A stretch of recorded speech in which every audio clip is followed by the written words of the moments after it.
Hello les geeks, c'est Aldric de Gay Geek et bienvenue sur la chaîne YouTube de Gay Geek. À mon anniversaire, Johan a eu la surprise de m'offrir des places pour me rendre avec lui en février et découvrir Disney sur glace, la magie éternelle. C'est un spectacle qui revient d'année en année sur la période hivernale et qui, comme son nom l'indique, est produit par Disney. Je n'ai jamais vu les versions précédentes et je vais donc ici uniquement parler de celle de la saison 2019-2020. Déjà, avant d'y aller, j'avais une crainte, naturelle j'imagine, de n'avoir en avant que les traditionnels Reine des Neiges, Mickey et autres personnages phares du parc Disneyland. Comprenez-moi, j'adore ces personnages, mais je vous avoue que parfois j'aimerais tellement, dans les parcs ou ailleurs, voir être mis en avant des personnages ou des films des années 90 tels que Hercule, Tarzan ou Pocahontas.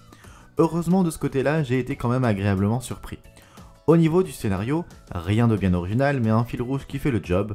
Mickey et Minnie vont aider Donald et Dingo à trouver des idées pour réaliser un film. Et quoi de mieux que de se plonger au travers des différents films d'animation de la firme Disney. Étonnamment, Daisy ne les accompagne pas, mais bon, ici les personnages ne sont là que pour passer les plats et le job est plutôt bien fait. Assez surprenamment, une chanson originale démarre, chantée par Mickey et Minnie, qui n'est pas si mauvaise que ça. Les différents films mis à l'honneur ne sont évidemment pas traités avec le même intérêt. On commence par exemple avec Pinocchio, qu'on survole le temps d'une chanson, mais notons que je m'attendais pas du tout à voir Pinocchio mis en avant, et s'ensuit le monde de Dory.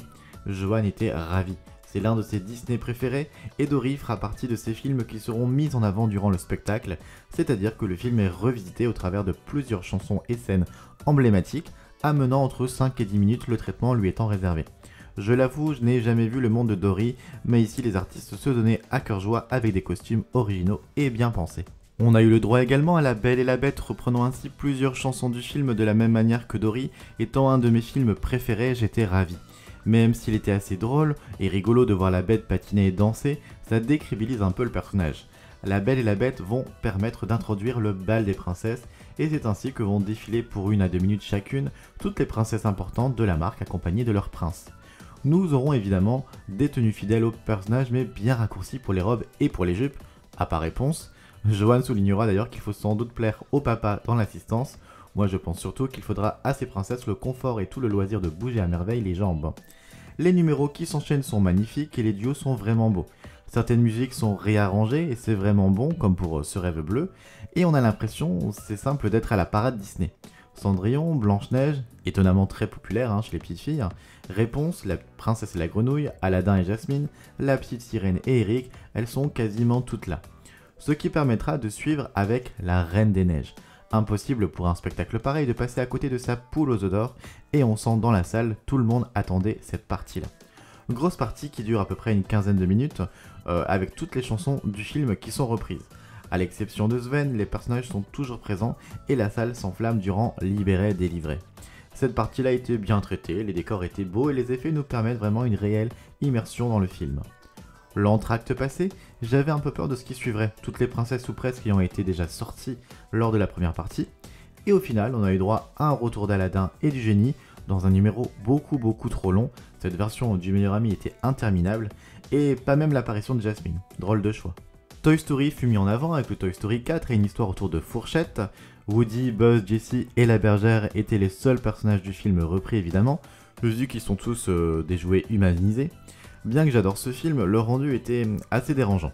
Les personnages faisaient peur avec des masques pour certains très bizarres, le costume de fourchette n'allait pas du tout, et contrairement aux autres films, une histoire originale fut créée permettant aux personnages de chanter, sauf que les doubleurs français sont tous sauf des chanteurs, et quand ils reprennent par exemple en chœur Je suis ton ami, c'est pas si joli que ça, c'était dommage.